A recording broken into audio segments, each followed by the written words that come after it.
Possible too. Demi Moore struggles to separate dream from reality in Passion of Mind. And Martin Lawrence goes deep undercover to catch a vicious criminal in Big Mama's House.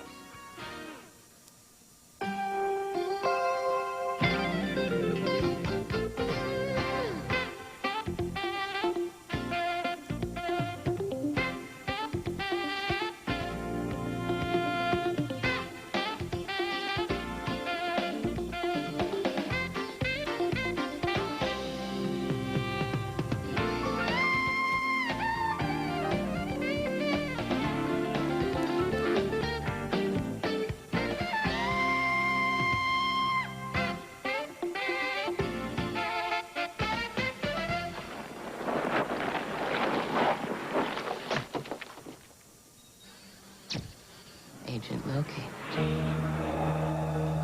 Those opening shots from Mission Impossible 2 show the movie's audacious approach to special effects, which is probably one reason the movie is setting box office records. On this show, we'll review I-2 and 3 other new movies and have a report from the Cannes Film Festival. I'm Roger Ebert, film critic of the Chicago Sun-Times. And I'm Richard Roeper, columnist for the Chicago Sun-Times. Mission Impossible 2 knows for sure what direction this series should take. It positions its hero, Ethan Hunt, as the James Bond of the 21st century. Tom Cruise stars in a much better movie than the first in the series, fighting to save the world from a deadly virus. The Hong Kong director John Woo, a ranking master of action cinema, showcases Cruise in a streamlined, slicked-down 007 movie with less humor, more serious sex, and almost wall-to-wall action.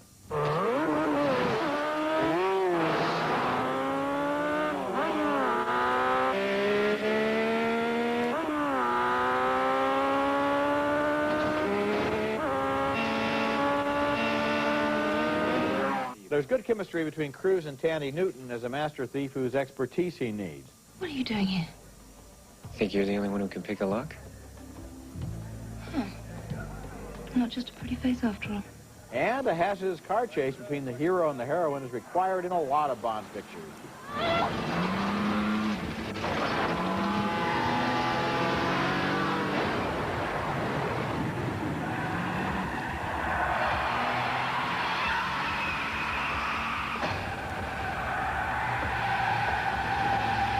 Director John Woo has a visual style that doesn't just speed up the action, but breaks it down into separate elements so we get a montage of key moments without too much connecting footage in between. It's effective and exhilarating, and Cruise and Newton bring just enough romance and drama to hold it together. Well, I think it's interesting that you made all these James Bond references because this is not a James Bond movie. No. We already have James Bond. We've got Pierce Brosnan. This is supposed to be the impossible mission force. It's supposed to be a team of people, but it's not. It's a Tom Cruise movie. One of the reasons it didn't work for me. You knew this thing was going to be a huge hit. Tom Cruise knows it's going to be a huge hit. I wish he would have come up with a better script to fit the action scenes. Yeah, the action scenes are great, but so what? People know how to do action scenes. John Woo knows how to film them. Tom Cruise knows how to star in them. And you mentioned the chemistry between him and Tandy Newton. I didn't see that happening either. Well, you know, of course it's just action scenes. You know, it's June. I think people want to go see a movie like this at the beginning of every summer season. And, of course, it's just Tom Cruise and not a team, because what they've done here is simplify it. They're looking for a franchise. Then why call it Mission Impossible? Well, I mean, if he wants to do a super spy movie, he should do a super spy. It's really more like Batman. Yeah, but it's his Mission Impossible. He's given the mission. He does it. He's the hero. He's there all alone on the mountain in the first shot. He's there throughout the entire movie. And that's the way I think this series is going to develop. It's going to forget the rest of the team, forget the TV show, and be Tom Cruise as James Bond for the 21st century. Well, they should call it Mission Piece of Cake because he's such a cartoon superhero. Nothing bad's ever going to happen to him. Oh, come on, you enjoyed this movie. Admit it. I enjoyed certain parts of it, but, you know, I was also uncomfortable with the Tandy Newton romance because he meets her, he sleeps with her, and then he says, by the way, on our third date, you got to go back and sleep with your ex-boyfriend. Which is right out of Notorious. Yeah, Cary Grant and it's Ingrid just kind of creepy. The whole thing was creepy to me. Yeah, the action sequences worked, but I think Tom Cruise has the clout, obviously, to go to his scriptwriters and say, give me more of a story that people can care about. Well, of course, if you want more of a story, go back to Notorious, where there's a lot of poignancy involving the fact that the woman does what the man she loves asks her to do in order to save her country and so forth. Here it's more cynical, but then here it's 2000 and not 1946. I'd like to see a more cohesive team effort if it's going to be called Mission Impossible. Okay, next movie. Our next movie is Running Free. It's the story of a free-spirited horse living in a mining town in Africa in 1914. A story that comes straight from the horse's mouth. That's right, Lucky the Horse narrates this strange and baffling melodrama about a herd of horses transported on a German supply steamer to the beautifully stark and forbidding Skeleton Coast just before the First World War. I was born to run free and wild. No one taught me this. It was something I knew in my blood. Lucas Haas, the kid from Witness, does the voice of Lucky there, and Chase Moore plays an orphan stable boy who tries to protect Lucky from the evil stable owner. You steal from my horse, you steal from me.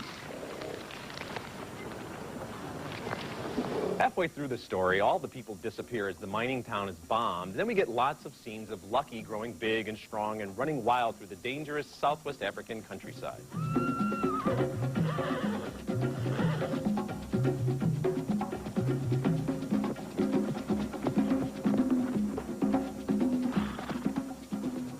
Now, Lucky's no Mr. Ed. He doesn't speak. He just thinks aloud, but I'm not sure why he's got an American voice when he's in Africa by way of Germany.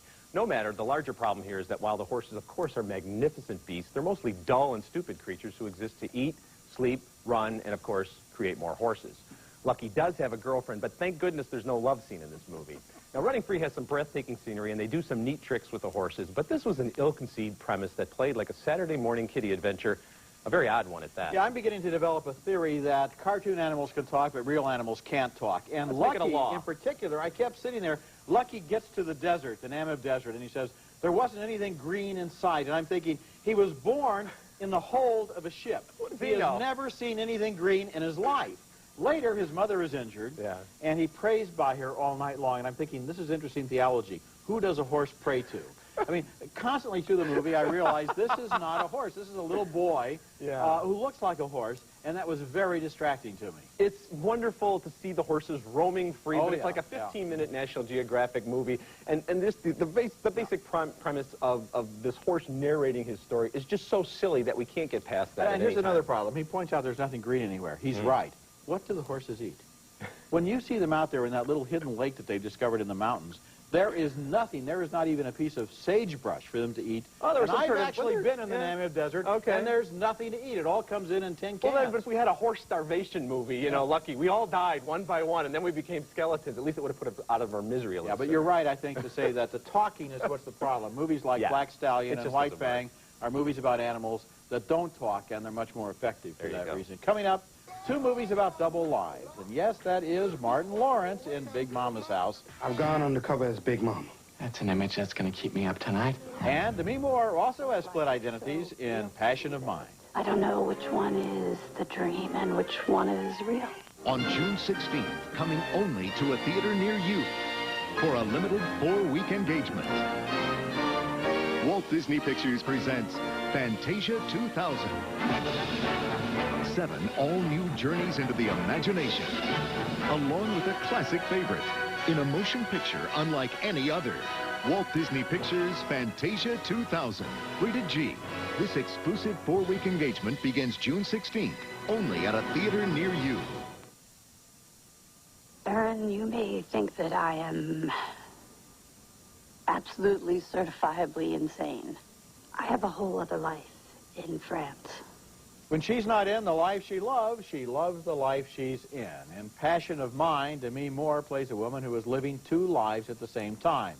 In New York, she's single, named Marty, and is a high-powered literary agent. In France, she's Marie, a book reviewer, and the mother of 2.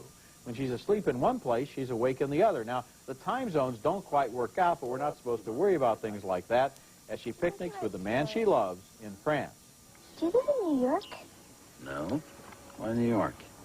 She knows a writer in New York, and I want her to show him all her stories. Her stories?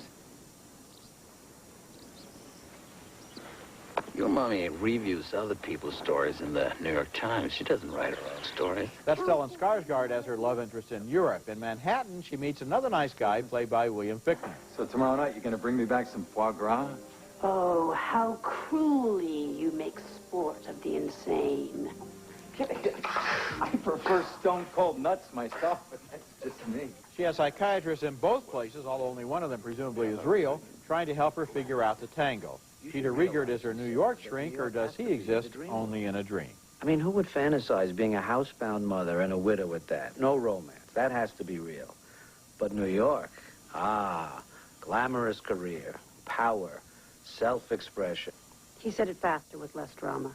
I think the psychiatry represents the real weakness of this movie, which is that it falls into the formula of a problem that has to be solved.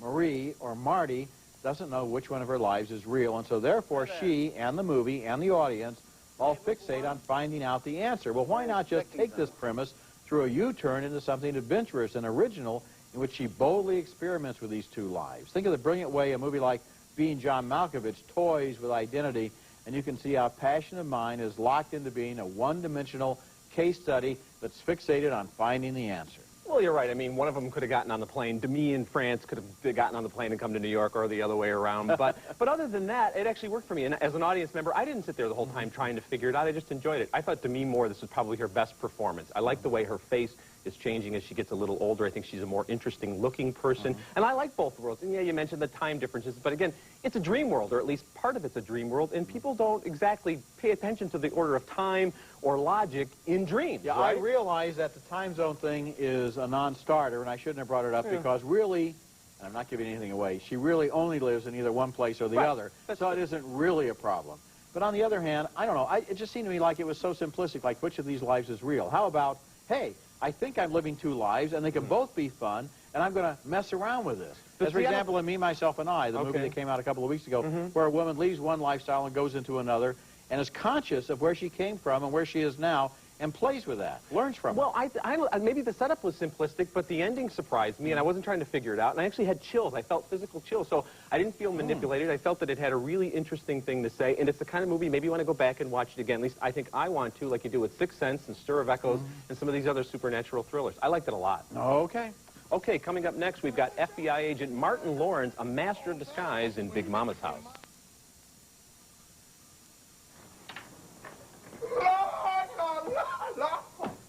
Look what the wind done blew my...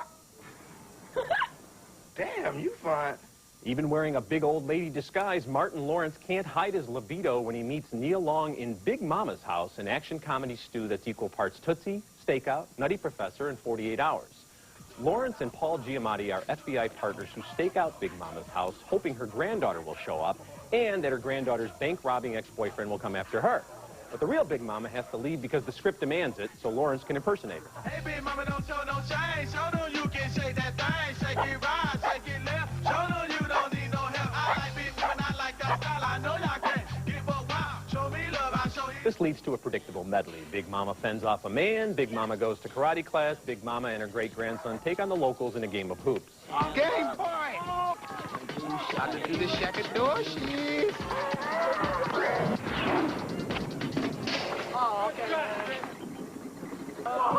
Only an idiot would really believe that Big Mama, but that's okay because just about everybody in this movie is thicker than Big Mama's latex thighs. Big Mama, it's time. This baby could be here any minute. Excuse me? Well, you're the midwife, aren't you? Midwife! Now, I mentioned the likes of Tootsie and 48 Hours, but Big Mama's house isn't nearly as smart or charming as those films.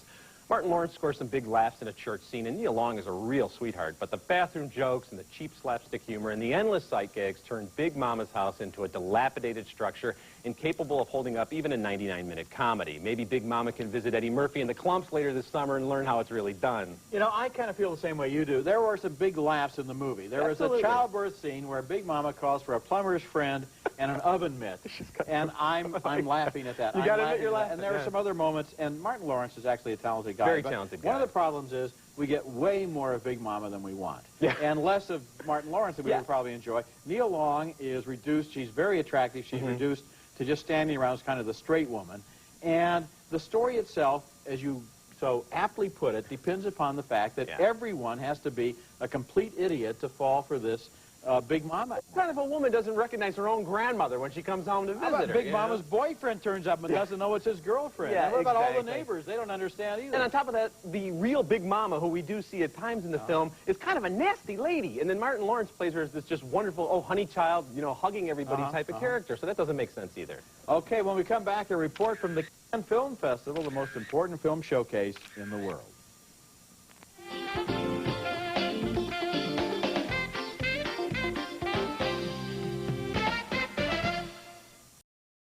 I've just returned more or less in one piece from the 53rd Annual Cannes Film Festival in France, where 40,000 people jammed the Riviera for a week and a half to look at hundreds of movies, good ones, bad ones, and ones they sell by the pound. 24 of the movies are in the official competition, and this year the winner for both Best Picture and Best Actor was Dancer in the Dark by the Danish director Lars von Trier, starring the Icelandic pop star named Björk. She plays a nearly blind punch press operator in Washington State who wants money to save her son from blindness and is charged with murder. Now, this is a story that would be right at home in a silent melodrama, maybe starring Lillian Gish, and von Trier adds another level by making it into a musical, sort of a blue-collar Sound of Music.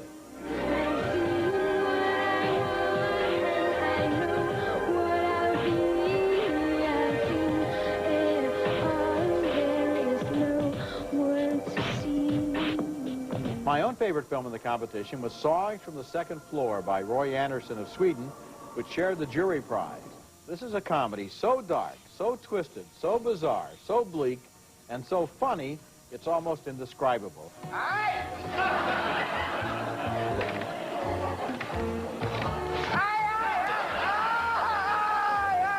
If Björk won Best Actress, a very different kind of performance won for Best Actor.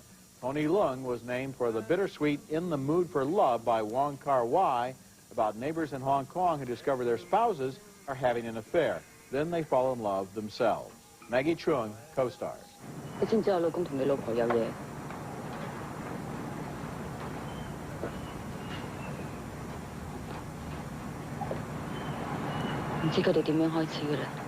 for the winner, Dancer in the Dark, it's the kind of film you need to bring a lot of theory to. It's not technically a dogma film, but it's a spin-off inspired by the group's no-frills vow of cinematic chastity. It's interesting, and I'm somewhere in the middle on it. I'm still trying to figure out if it's a complete fraud or if it's absolutely brilliant. I don't have a clue yet. You may be the only person who's in the middle on this movie, because people are going to either love it or hate it. You mentioned that Björk is losing her sight. I wish she had been losing her voice, quite frankly, because if she broke into song one more time, I was going to have to leave the theater.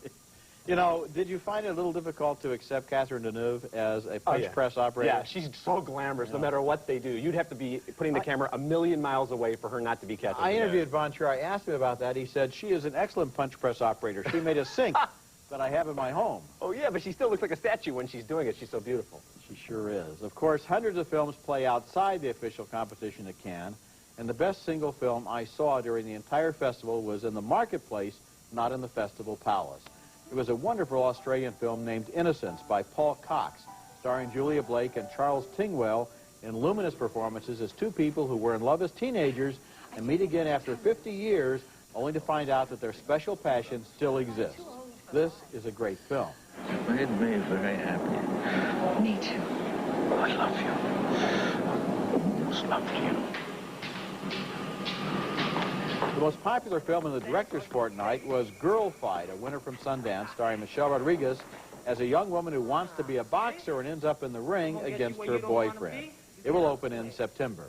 I also liked Nurse Betty by Neil LaBute, which won the Best Screenplay Award and starred Renee Zellweger as a simple-minded Midwestern girl who escapes from her miserable marriage by passionately believing in the reality of a soap opera and its star, played by Greg Kinnear. Billy, it's me. We were engaged. Nurse Betty opens in October. And here was a movie for movie lovers, Shadow of the Vampire by Elias Merriage, starring Willem Dafoe in the story of the filming of the silent horror classic Nosferatu. Dafoe plays the actor Max Schreck, who in this version not only plays a vampire, but is a vampire. There you are. It's incredible, no? I wish you could all see your faces.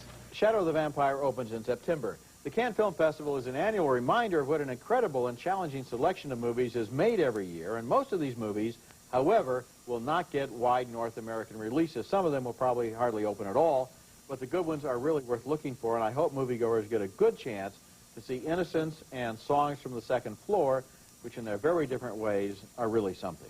Well, I had a chance to see a couple of these movies. I like the energy of Girlfight, although I didn't quite believe that she could actually beat those guys. But you mentioned Innocence, and it's really terrific, isn't it? Yeah. And it's heartbreaking, and it's smart, and it's great to see older people, not just in love, but in lust in some cases. It's a really terrific film. And the fact that they have to deal with their lust in real situations, all of this is so beautifully done. Now, you know, somebody connected with the festival told the director, Paul Cox, that the movie was too sentimental. And, you know, it's not sentimental. I don't know, yeah. It's very realistic and tough about the fact that Just because you fall in love when you're 68 doesn't mean you're cute and huggable. It means you still have all the problems of passion and everything else that you would have at any other yes, there's age. sentiment there, but it's actually shattering in some levels as well. You're right. Okay, we'll be back in a moment.